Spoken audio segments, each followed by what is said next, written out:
Hi, welcome back. So this week I promised that I would help you out with the secondary reading part of exams. Now, secondary reading is a bit of a clumsy term. It can be called scholarship, it can be called wider reading, but essentially what this is you boosting your argument with the references that you would do in coursework essays. This video is all about debunking some of the issues people have when they're moving from coursework to exams and they're thinking that they have to be some sort of memory ninja to remember everything they've read from the whole semester. So what we're going to do today is look at my 5 top tips for using scholarship in exams. Okay, tip number 1, you need to think about what you can reasonably do with your memory. My memory's pretty poor. I never know where my car keys are, I don't really remember appointments, I have to write everything down. For me, using about 3 key texts for a particular bit of primary works well. So for every module, I might have 3 different scholars, 3 different articles that I've read to help me out a little bit with key themes. So be realistic about what you can do. You're probably at that point in your revision where you're starting to revise secondary. Pick things that you can use for the whole module and don't attempt to revise everything you've read for coursework and go into the same detail. Tip 2, start to pin your scholarship down to the primary evidence as you go. So for me, I'm going to show you an example of when I went through and did book synopses of Virgil's Aeneid, and I talked about epic exams in a previous video that I can link below for you. So there's a breakdown of what happens in every book. I gave a list of key themes, and underneath you can see on the cue card in front of you, I gave a little bit of a prompt about who said what about a certain theme. It could be a quote, but really the gist of the argument is enough, and that's the most flexible thing in exams. So start to connect the scholarship to the ideas already. So if you get an essay question with a key theme in or a particular book, you know that you've already thought about it. Have it up your sleeve ready on the day. Same for history. When you've done your cue cards, put the scholarship at the bottom, limit it to a handful of things you can reasonably remember. Tip number 3, to quote or not to quote. Don't panic about quoting scholarship in the same way that you would do in coursework. In coursework, there's an expectation of really detailed engagement with what somebody says. Often, the more detail you can go into in unpicking their argument and boosting your own, the better.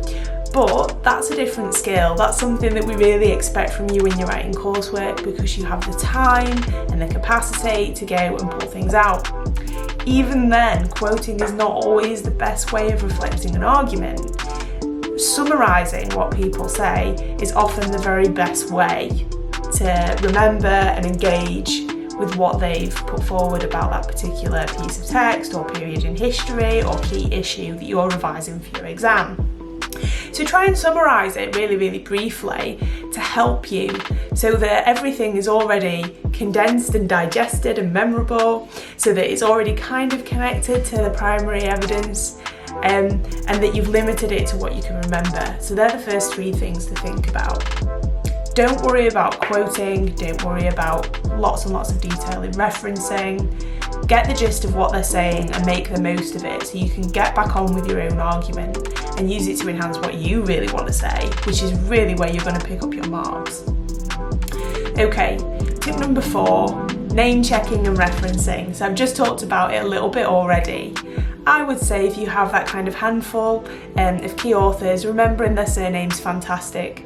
Remembering their date isn't that necessary. Pages, gosh no, don't go down that road. And if you get into the exam room and you absolutely freeze and you think, I can't remember anybody and I've read so much stuff, use little get outs.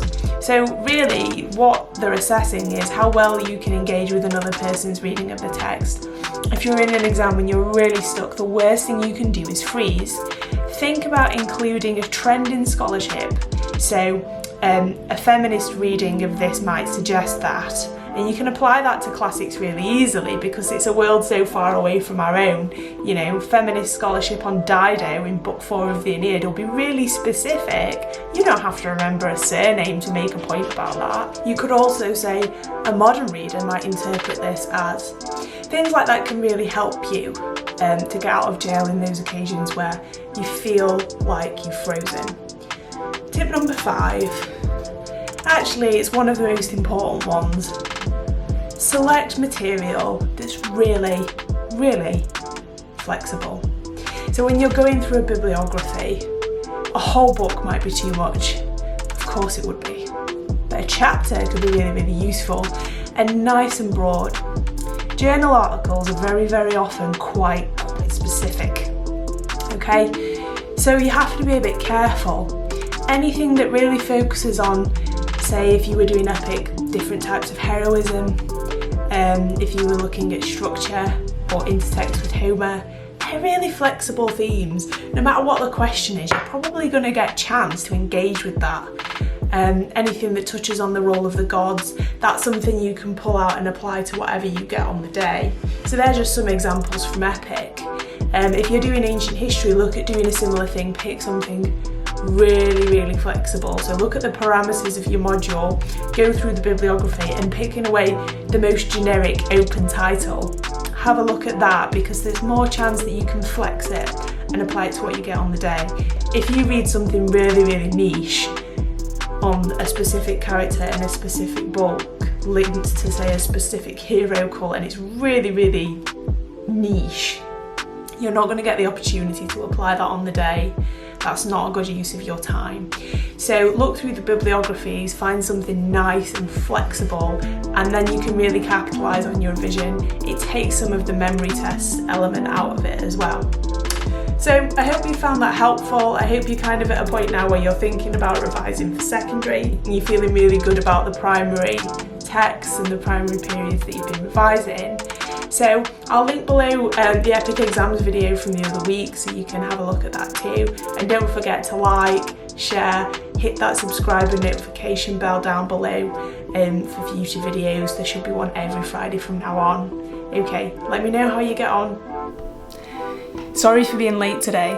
Another one of my projects is creating illustrations of the ancient world to sell online.